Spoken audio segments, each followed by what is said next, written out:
संजीवनी एक ऐसा शो जिसे आपके हेल्थ की चिंता है, जिसका सिर्फ एक ही मकसद है आप हेल्दी रहें, फिट रहें। इसी तमन्ना के साथ हम पूरे हफ्ते लेकर आते हैं हेल्थ का खास शो संजीवनी, खास आपके लिए। नमस्कार, आपके साथ मैं हूँ ज्योत्सना बेदी और मेरे साथ हैं विश्व प्रसिद्ध आयुर्वेदाचार्य डॉक्टर प्रताप चौहान। डॉक्टर साहब, बहुत बहुत स्वागत है। Thank you. हमें कई तरह की नसीहतें मिलने लगती हैं, ऐसा मत करो वरना बीमार हो जाओगे, ये खाने से ठंड लग जाएगी, इस मौसम के लिए ये ठीक नहीं है, ये तुम्हें ठंड से राहत दिलाएगी। ऐसे में मन बहुत ज्यादा परेशान हो उठता है और कई बार ये तय करना मुश्किल हो जाता है कि इस मौसम में हमारे लिए क्या सही है और क्या गलत है। इसके साथ ही संजीवनी टिप्स में हम जानेंगे अर्जुन की छाल की असरदार खूबियां क्या हैं। लेकिन आइए उससे पहले हम जान लेते हैं कि जाड़े के मौसम के लिए आपके लिए क्या सही है और क्या गलत है।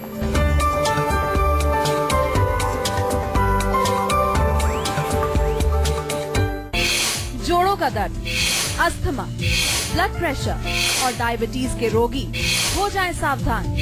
घटता बढ़ता तापमान बढ़ा देगा आपकी मुसीबत। तो चलिए डॉक्टर साहब के साथ हम चर्चा की शुरुआत करें। डॉक्टर साहब, सर्दियों के मौसम में अक्सर देखा है लोग जब घर से बाहर निकलते हैं या हम जब घर से बाहर निकलते हैं तो सिर, कान और गला हमेशा ढका होता है मफलर से या शॉल से। तो ये कितना जरूरी है? देखिए, जरूरी, बहुत ज़्यादा जरूरी है, क्योंकि जब सर्दी का मौसम होता है तो आम तौर पर जो है नाक, कान, गला और सिर, यहीं से ठंड लगती है। और ये इसलिए भी क्योंकि सिर जो है हमारा, इसमें हमारा ब्रेन होता है, मस्तिष्क होता है, तो उसको प्रोटेक्ट करना जरूरी है। उसको सही टेम्परेचर चाहिए काम करने के लिए। बहुत ज़्यादा ठंडा हो जाएगा तो फ्रीज हो जाएगा। बहुत ज़्यादा गर्मी भी नहीं चाहिए दिमाग में, बहुत ज़्यादा ठंडा भी नहीं चाहिए। उसका एक पर्टिकुलर टेम्परेचर मेंटेन करना पड़ता है। और खास तौर से नाक का रास्ता, कान का रास्ता, ये भी हमारे ब्रेन में ही जाता है। तो इसलिए हमें ध्यान रखना है विशेष रूप से, क्योंकि पूरी बॉडी हमारी कवर्ड होती है और ये थोड़ा नाजुक, नाक बड़ी नाजुक होती है। आपने देखा होगा जब ठंड में आप जाएं तो नाक तुरंत जो है आपकी लाल होने लगती है, जैसे उसको ठंड लगेगी। तो इन चीज़ों को हमें समझना है, क्योंकि वो नाजुक हैं और इम्पोर्टेंट भी हैं। तो इसलिए हमें उनको प्रोटेक्ट करके रखना है, उनकी सुरक्षा रखनी है। इसलिए जो है ठंड में बाहर जाते समय हमें इनको कवर करके रखना। बिल्कुल, ये छोटी छोटी चीजें हैं जिनका हमें सर्दी के मौसम में खास तौर पर ध्यान रखना होता है। अच्छा, बीपी की समस्या भी डॉक्टर साहब ज्यादा शिकायत रहती है बीपी की समस्या की भी, तो ये समस्या और ज्यादा आगे ना बढ़े, हम क्या ध्यान रखें? देखिए, बीपी के जो पेशेंट्स हैं वो सर्दी के मौसम में नियमित रूप से आप तिल के तेल की मालिश करें। थोड़ा सा गर्म कर लें तेल को, गर्म पानी पिएं, नमक का सेवन कम करें, बहुत ज्यादा चिकनाई या फैट वाली चीजें, कोलेस्ट्रॉल वाली चीजों का सेवन बिल्कुल नहीं करना है। और ध्यान रखना है कि शरीर को ठंडे होने से बचाना है। जितना ठंड ज्यादा लगेगी उतना ही आपका ब्लड प्रेशर बढ़ेगा। तो आपको शरीर को गर्म रखना है, गर्म पानी से स्नान करिए, हो सके तो थोड़ा सा जो है गर्म टॉवल से कभी कभार बॉडी को थोड़ा रगड़िए ताकि सर्कुलेशन इंप्रूव हो। तो ये छोटी सी चीजें हैं, इनको करेंगे तो आपका ब्लड प्रेशर बिल्कुल ठीक रहेगा, किसी तरह की प्रॉब्लम आपको नहीं आएगी। सर्दी की वजह से शरीर की मसल्स अकड़ जाती हैं, हाथ पैरों में दर्द होता है। आर्थराइटिस के मरीजों को इस मौसम में और ज्यादा परेशानी होने लगती है। तो ऐसे में आर्थराइटिस के जो मरीज हैं उन्हें क्या खास करना है, डॉक्टर साहब आपको बताएंगे। जी देखिए, ठंड में डेफिनेटली जो जोड़ों के दर्द हैं, लोगों हैं जो अकड़ाहट है वो बढ़ जाती है। तो अकड़ाहट को कम करने के लिए हमें क्या करना है, उनको थोड़ा सा लुब्रिकेशन चाहिए। उनको लुब्रिकेशन में गर्म आपको तेल लेना है। और गर्म तेल कौन सा, आप एक घर पे मेडिकेटेड ऑयल बनाइए। तिल का तेल ले लीजिए 100 ग्राम, उसमें थोड़ा सा लहसुन, थोड़ी सी अजवाइन, थोड़ा सा ताजा अदरक छोटा छोटा सा काट करके डाल के पका के रख लीजिए। इस तेल से मालिश करेंगे तो आपको अकड़ाहट भी नहीं होगी, दर्द भी नहीं होगा। मेथी और सौंठ का चूर्ण बना करके रख लीजिए। और आपने देखा होगा कि मेथी के लड्डू भी बनाए जाते हैं, उसमें कई तरह के ड्राई फ्रूट्स वगैरह डाल करके लोग सर्दियों में खाते हैं। थोड़ा सा उसमें एलोवेरा भी डाला जाता है। तो ये चीजें सारी हमारे जोड़ों के दर्द को ठीक रखती हैं। ऑफ कोर्स हमने एक अच्छा प्रोडक्ट भी निकाला है आपके लिए, जीवा पेन काम पोटली बोलते हैं उसको। एक विशेष प्रकार की पोटली बनाई है जड़ी बूटियों की, और साथ में तेल है दर्द के लिए, वो जरूर मंगाएं आप। पेन काम पोटली उसको बोलते हैं। उस पोटली को थोड़ा तेल में गर्म करके मालिश करने से आपको सर्दियों में आनंद के साथ आप रहेंगे, किसी तरह का कष्ट नहीं होगा, अकड़ाहट नहीं आएगी, दर्द भी नहीं होगा। अच्छा डॉक्टर साहब, जो अस्थमा के पेशेंट्स हैं उनके लिए सर्दी का मौसम तो ठीक नहीं है जी, ये सच है। सर्दी के मौसम की जब शुरुआत होती है और अंतिम दौर तक अस्थमा के पेशेंट्स को ज्यादा दिक्कतें होती हैं, तो क्या हम खास कर सकते हैं? देखिए, जैसे ही मौसम शुरू होता है उससे पहले से तैयारी करें तो ज्यादा अच्छी रहती है। मैं हमेशा कहता हूं कि पहले से तैयारी करने से आपका जो है फिर मुकाबला उतना मजबूत नहीं रह जाता। सिंपल मुकाबला है और आप उसमें जीत जाएंगे बिल्कुल। तो जो अस्थमा के पेशेंट्स हैं, सर्दी से पहले ही थोड़ा खान पान चेंज करें अपना, और सर्दी जब आ जाती है उस समय विशेष रूप से आपको ध्यान रखना है। हमेशा मैं आपको बताता हूँ, गर्म पानी जो है बहुत अच्छा है। जितना भी बलगम कहीं जमा हुआ है वो बनेगा नहीं, जमेगा नहीं। चिकनाई वाली चीजें ना खाएं, बहुत ज्यादा घी का या मक्खन का या मलाई का या बहुत ज्यादा ये आजकल चीज वगैरह ऐसी चीजों का सेवन नहीं करना चाहिए, क्योंकि वो आपकी बॉडी में और ज्यादा कंजेशन को बढ़ा सकते हैं। डेफिनेटली इसके साथ साथ जैसा हमने कहा कि तिल के तेल की या सरसों के तेल की मालिश थोड़ी सी करें, और आयुर्वेदिक औषधियां जरूर लेनी है आपको। आयुर्वेद में अस्थमा के लिए बहुत अच्छी दवाइयां हैं। हमारे जीवा के डॉक्टर्स आपको फोन के माध्यम से भी उपलब्ध हैं, उनसे बात करिए, अपने रोग को समझाइए। कितना ही पुराना अस्थमा हो, डरने की जरूरत नहीं, घबराने की जरूरत नहीं है, क्योंकि हम ये कहते हैं बार बार, आपको रोग कितना ही पुराना हो, अगर आज आप ये डिसाइड करेंगे कि मुझे ये रोग ठीक करना है, तो कम से कम आज से एक शुरुआत तो होगी। नहीं तो ये रोग आपका और बढ़ता रहेगा और आपकी हालत और खराब होती रहेगी, आपका जो स्वास्थ्य और बिगड़ता रहेगा। अच्छा डॉक्टर साहब, फ्रूट्स के बारे में, फलों के बारे में सब जानते हैं कि हमारी सेहत के लिए बहुत फायदेमंद होते हैं, लेकिन सर्दियों के मौसम में लोग थोड़ा खाने से बचते हैं। ऐसा लगता है कि सर्दी जुकाम हो जाएगा, तो ऐसे में सर्दियों में कौन सा फल खाना ज्यादा फायदेमंद है, ये बताइए। देखिए, सर्दी के मौसम में फ्रूट खा सकते हैं, लेकिन रात को नहीं खाना चाहिए। मैं ऐसा मानता हूँ, रात को जो ठंड होती है काफी, और फ्रूट्स थोड़े ठंडे ही होते हैं, तो उनको सेवन नहीं करना चाहिए। खासतौर से केला विशेष रूप से आपको परहेज करना चाहिए।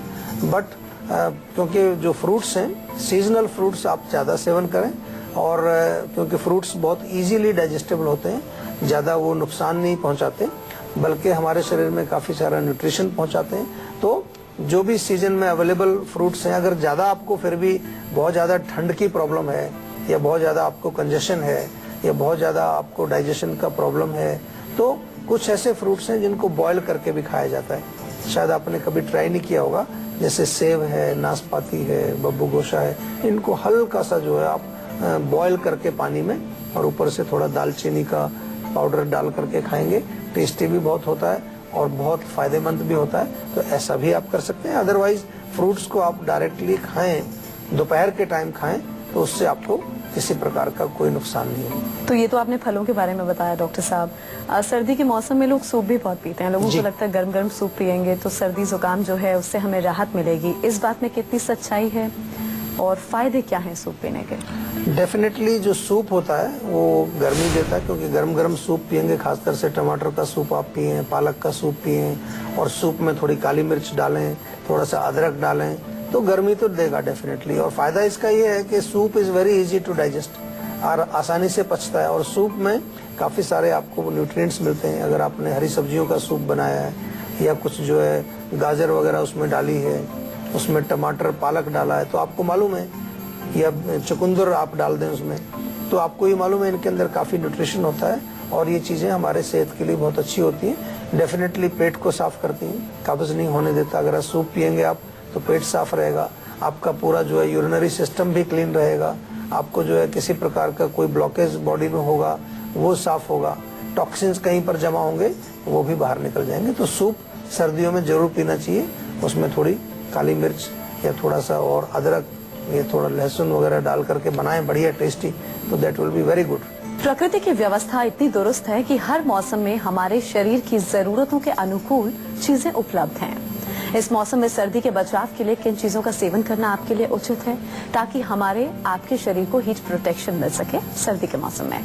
बताइए डॉक्टर साहब। देखिए, सर्दी में अगर आपको बॉडी में हीट चाहिए तो गर्म चीजें बहुत उपलब्ध होती हैं। मूंगफली आप खाएं, या गज्जक होती है, गुड़ की गज्जक है, तिल की गज्जक है, दिस इज वेरी गुड। और आपने देखा होगा सर्दियों में वो पिन्नी वगैरह लोग बनाते हैं, गोंद के लड्डू बनाते हैं।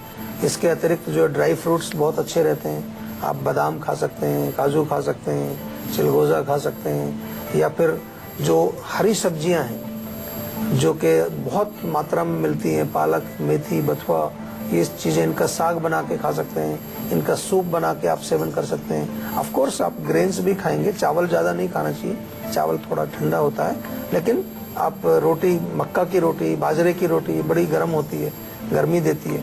तो बहुत सारी चीजें हैं जो प्रचलन में भी हैं और सर्दियों में काफी पॉपुलरली यूज होती हैं, लेकिन अब थोड़ा सा हम अपनी जो कल्चर है, अपनी संस्कृति है, अपने भोजन है, उनसे कट रहे हैं हम लोग। और हम लोग ज्यादातर अभी बर्गर, पिज्जा, नूडल्स वूडल्स ये सब इसके चक्कर में कुछ न्यूट्रिशन भी नहीं मिलता है और गर्मी तो मिलती नहीं है उसमें कोई गर्म चीज ऐसी होती नहीं है, ताकत की चीज कोई नहीं होती है। जिस चीज में न्यूट्रिशन होगा, जिसमें ताकत होगी, उसी से गर्मी मिलेगी।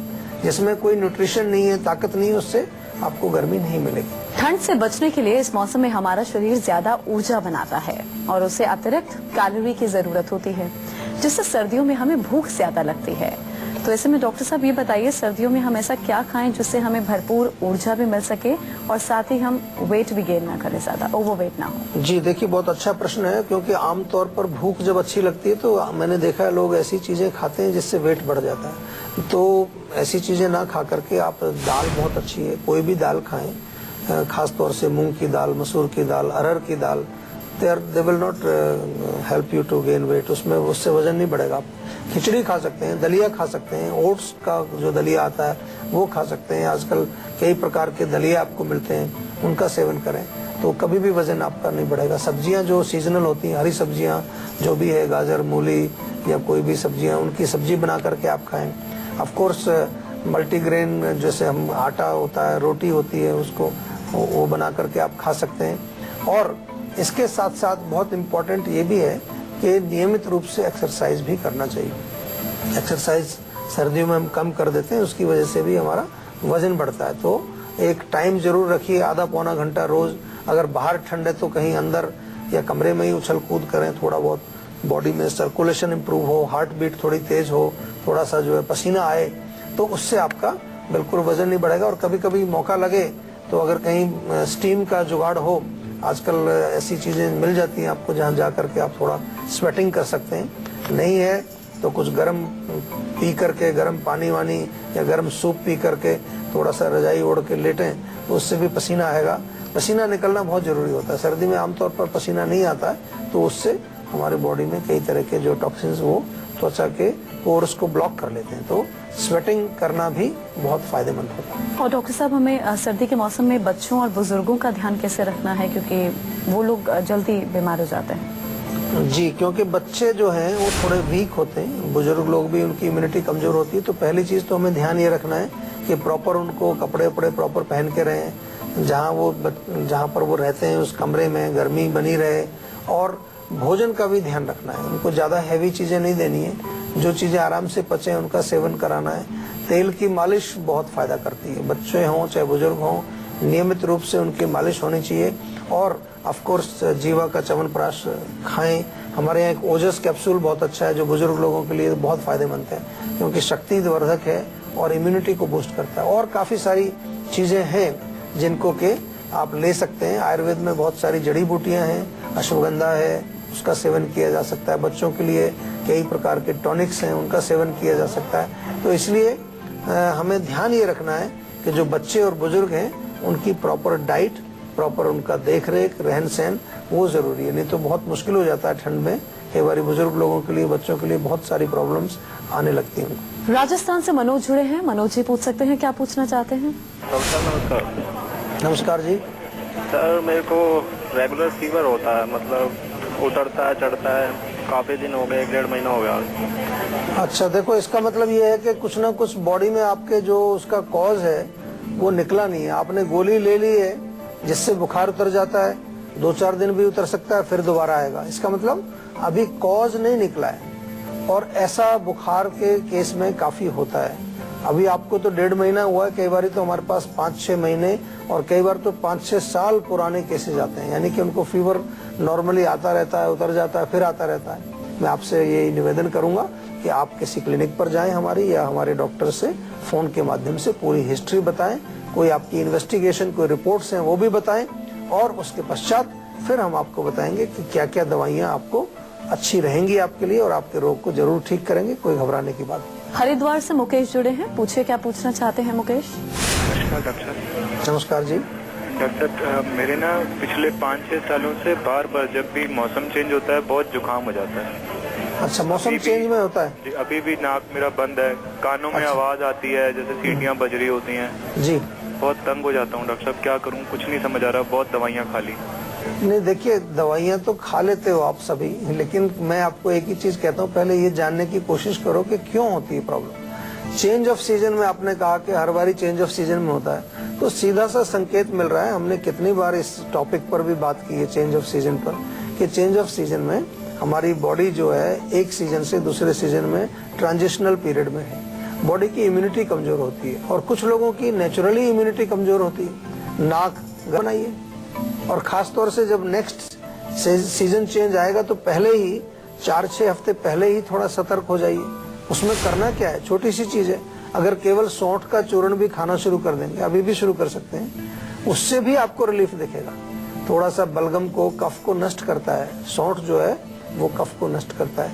या सौंठ, काली मिर्च, पिपली, तीनों को बराबर बराबर मिला करके चूर्ण बना लीजिए, त्रिकटु चूर्ण इसको आयुर्वेद में हम कहते हैं, ये भी आपको फायदा पहुंचाएगा। ऑफ कोर्स च्यवनप्राश बहुत बढ़िया है इम्यूनिटी बढ़ाने के लिए, च्यवनप्राश का सेवन आप कर सकते हैं। और यदि कोई और इसमें कारण अगर दिखेगा, जैसा कि हम आपको बताते हैं, हो सकता है कि आपका डाइजेस्टिव सिस्टम कमजोर हो। बहुत सारे लोगों में मैंने देखा है कि उनका पाचन जो है वो ठीक नहीं है, इसलिए उनको जुकाम, नाक बंद, बलगम ये सब रहता है। तो अगर आप भी अपनी सेहत से जुड़ी समस्याओं का समाधान चाहते हैं तो आप हमारे सेहत के नंबर 0129404040 पर कॉल कर अपना नंबर रजिस्टर करवा सकते हैं। उसके बाद डॉक्टर चौहान के पैनल के डॉक्टर आपको खुद फोन कर आपकी सेहत से जुड़ी समस्याओं को सुलझाएंगे। इसी के